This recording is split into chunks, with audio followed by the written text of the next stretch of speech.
everyone. Welcome to the Ashley Barlow Company podcast. I'm Ashley Barlow, your host. If you are a parent, a teacher, or someone who works at a school, or you're a community member, a volunteer, or a staff member at an organization that supports people with special education plans, a coach, a tutor, or even a grandparent, you're in the right place. Sit back with an ice cold glass of lemonade, put on your walking shoes and grab some headphones, roll down the windows and cruise. Ready, set, go. Educate, advocate, collaborate. Welcome back to another episode of Special Education Advocacy with Ashley Barlow. I'm Ashley Barlow, and I'm so happy you're here. Today we're going to talk about goal writing, but not necessarily goal writing. We're going to talk about things that I think you need to have in place and have really solidly nailed down before you even start to write the goal. So we're going to talk about things that you need before you write that important IEP goal. So what is the first thing that I think you need before you write an IEP goal? It's accurate present levels. You've heard me talk about this before. The IEP builds upon itself. The IEP document goes in order, and this used to drive me crazy when I was a new advocate. Because if I had a parent that was just really pushing for inclusion, I would want to talk about inclusion right in the first 5 minutes. I would want to talk about educational placement, that least restrictive environment part, right at the beginning.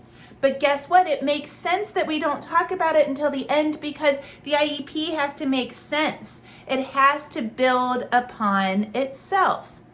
And so the first part of the IEP, after we get through the vital statistical information, is those present levels of performance, present levels of academic and functional performance. Your state might call it something similar to that, but somewhat different, and that's okay. But it's really important that we know where the child is performing and how the child is performing. Now, those accurate present levels of performance will include lots of different things. It'll include assessment data, what we've got by way of evaluation data, IEP goal data, where we have been on prior IEPs, maybe information from outside sources like outside evaluations, parent observation, those kinds of things, progress in tutoring even. We're going to take all of that information and assimilate it into something so that we really understand where we are now, and that will probably help us understand where we need to go. And I love it if, while we're kind of foreshadowing to the goals, we talk about the baseline data for those anticipated future goals. Because if we get the baseline data in the current IEP, then we can really track the progress on those new IEP goals. So part of having accurate present levels leads us to the second thing that I think we need to have before we write a goal, and that is accurate assessments. We have to make sure that the assessments that we are running on the child are accurate, that those assessments are correct, that we really truly understand what's going on with the child. If we have a child that has dyslexia and the child is fairly young, I don't know anything about the dyslexia unless I really have a good handle on that child's phonological processing capabilities. And so I need something that's thorough enough to tell me about how that child processes the phonological component to reading and to language in general. If I have a child that has a cognitive impairment and I have an IQ score, I want to know more about how that IQ score was rendered. I want to know more about how the psychologist or the professional that did that testing thinks that the child actually did, because we know that the data and the research says that it's very difficult to get an accurate IQ score on a child with a cognitive impairment. So I want to know more about that. And I might want some anecdotal information or some general sentences in the present levels of performance that talk about the professional's opinions also. Because if we're just going on an IEQ that is too low or too high or inaccurate, we aren't going to develop good goals for that student. And we're allowed to consider that other information. In fact, we are supposed to consider that other information. I also think before we write a goal that we need really, really good progress reports. We need to know how the child is doing, not only on their IEP goals, but on all of their academic and functional performance. I think we really need to understand where the child is now. And so if you are sitting in an IEP meeting and somebody suggests a new goal, it's really important to know what we did in order to lead up to that new proposed goal. And the way to do that is to look at the old goals, or at least to look at how we're performing in that area in order to build into the new goal. We need that baseline information. And so before I sit down to look at any proposed new goals for a client or for my own child, what I'll do is I'll grab the last couple of progress monitoring reports. I'll look at the data. Now, in Kentucky and Ohio, typically, progress reports are given kind of in paragraph form. And so, and in Kentucky and Ohio, most of the time, the form kind of defaults to, the parents will get their progress reporting in the same time that report cards come out. So they'll get it quarterly. And so I'll ask for the last year's worth of progress monitoring data. And yes, that's helpful to look at it in paragraph form, but the way I really like to look at it is in those graphs. And oftentimes graphs are shown only at IEP meetings and not any other time. And so I'll encourage my clients to see if they can get the graphs before the meeting, simply because I think, and I talk about this a lot when I talk about progress reporting, but I think progress reporting is easier to monitor, it's easier to kind of make sense of if we have those important graphs.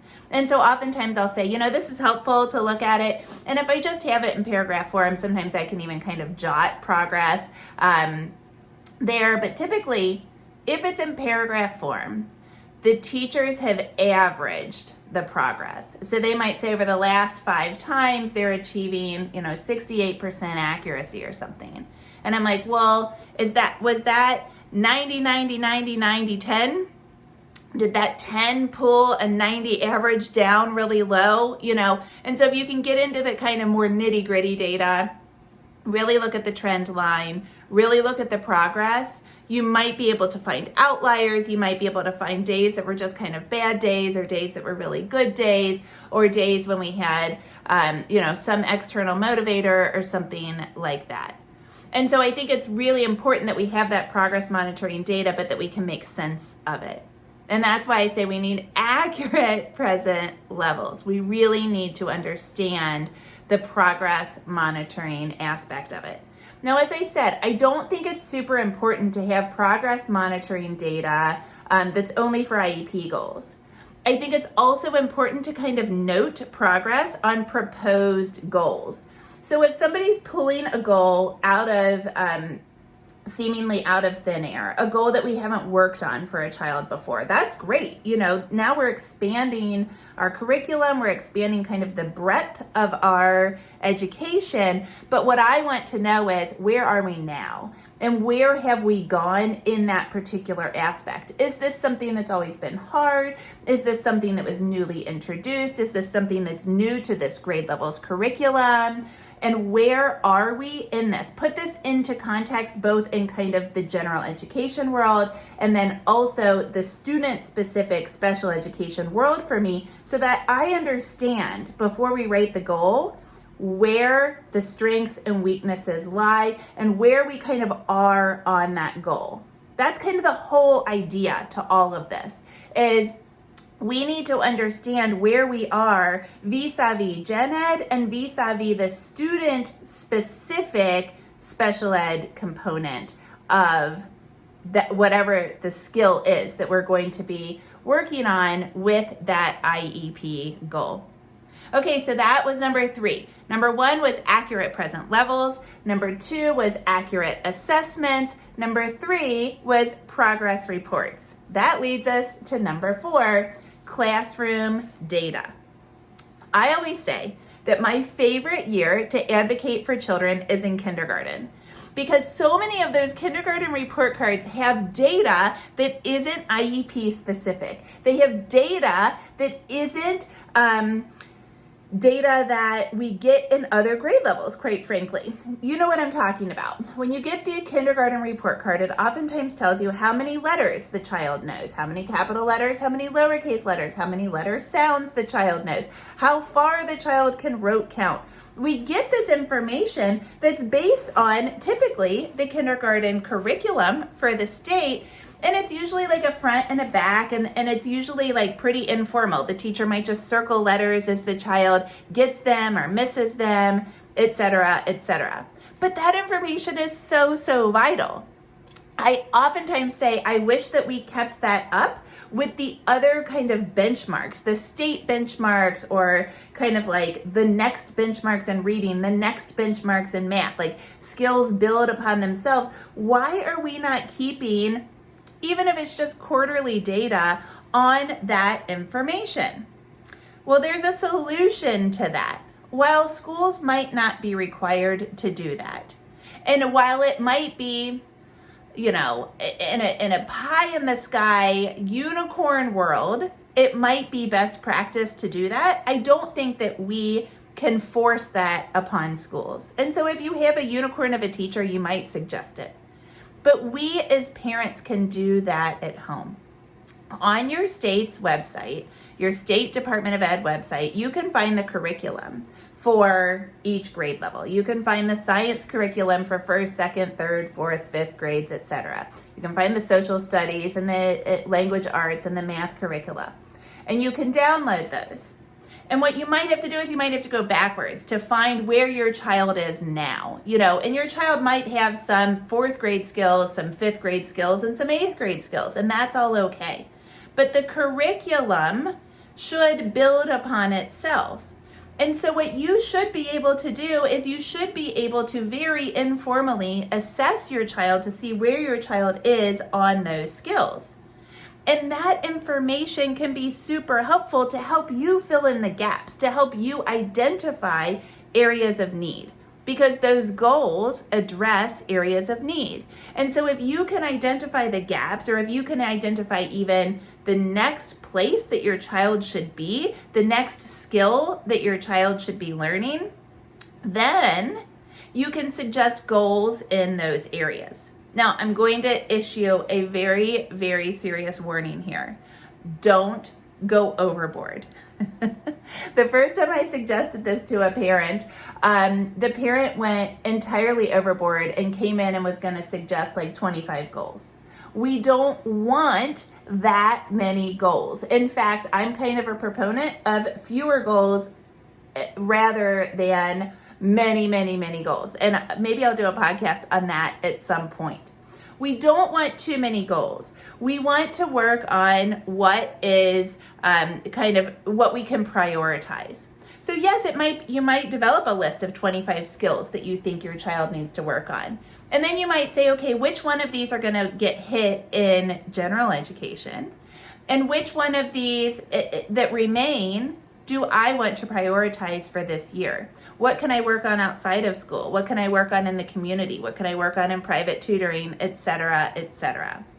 Because if we have too many goals, I'll just say this in general, and then maybe I will do a whole podcast on this.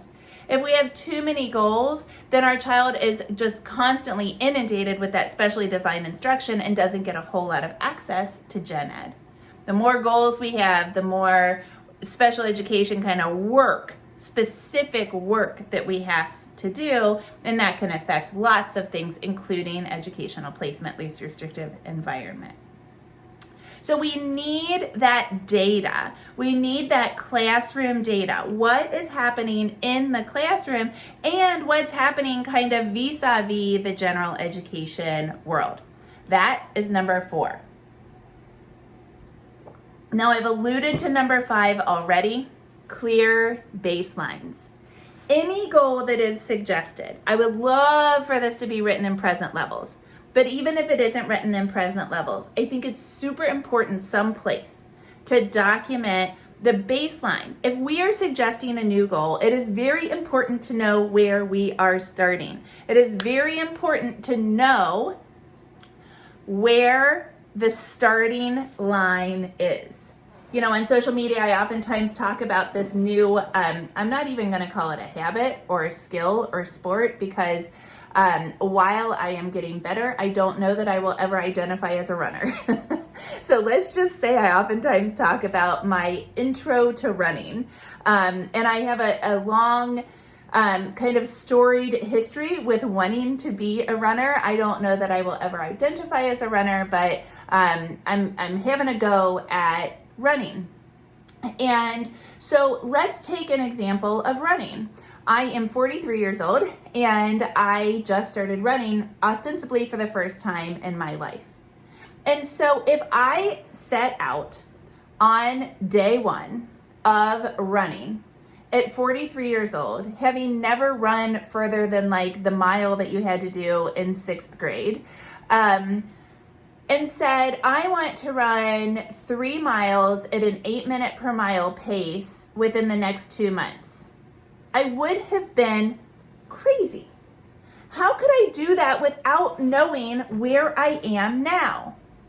I'll tell you, today I'm recording this on November 29th, and I started running, I think around April 1st. So I'm about 7 months into my running journey, and I am just now able to run 3 miles at somewhere in the 11s. And by somewhere in the 11s, I mean like 11:50, like a 12-minute mile pace. And that's okay. I've made wonderful progress because I started in the high 13-minute mile pace, like basically almost walking. And so I know that I've made progress, and I know that my progress is slow but steady and good enough for me because I knew my baseline. Because I ran for about a month and I started to take the data that my Apple Watch takes for me before I said, gosh, I think it would be great to run 3 miles. And so my first goal was a distance goal because I didn't care about the time yet. I knew from that baseline information that I couldn't care about the time, that I had to care about the duration. I had to care about the distance that I was running.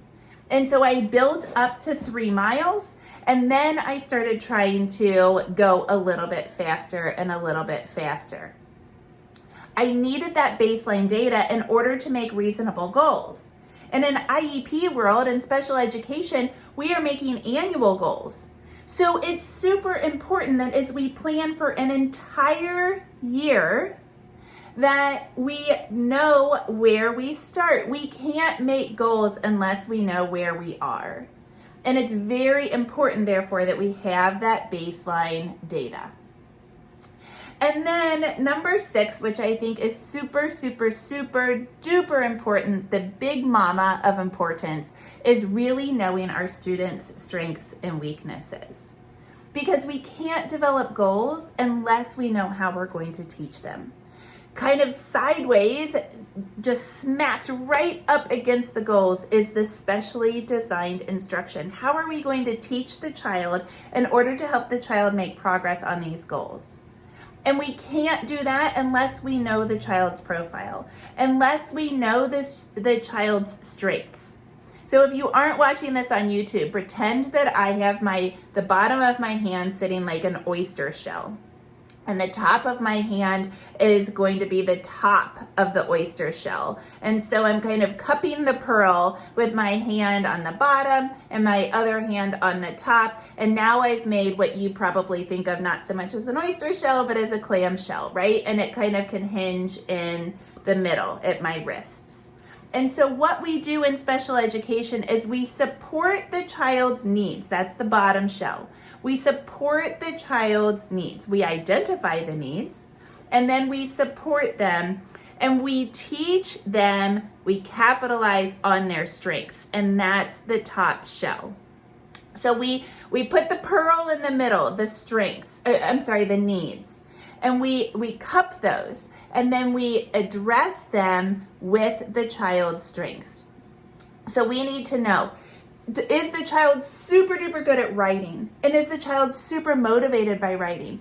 If so, then we need a curriculum to address areas of need that are going to capitalize on the child's ability to express him or herself in writing. Is the child super duper good at oral stuff, but not good at writing and not good at some identified area of need? Okay, well then what we need to do is we need to find a way that the child can learn in an oral manner, not on the computer, not by reading. We need for the child to be able to take the information in by auditory means, somehow being taught. What's that look like? Do we need to get a book on tape, for example? And that book on tape is an old way of saying some kind of electronic means. So we're capitalizing on the child's strengths, their profile, and we're addressing their needs. That's kind of the heart of special education. And so unless we know the child's strengths and weaknesses, we can't do that. We can't really hit what we are trying to hit. We won't hit it on the mark unless we identify those strengths and weaknesses. So there you have it. Those are 6 things that I think you should have before you write a goal. I'm going to go through them one last time. Accurate present levels, accurate assessments, progress reports, classroom data, clear baselines, and student strengths and weaknesses. Go out there and write some good goals. I can't wait to hear about all of the progress that your children are making. Make sure to stay in touch. I love to hear your success stories, and I'm getting more and more of them as the weeks go by. I'll see you next week, same time, same place.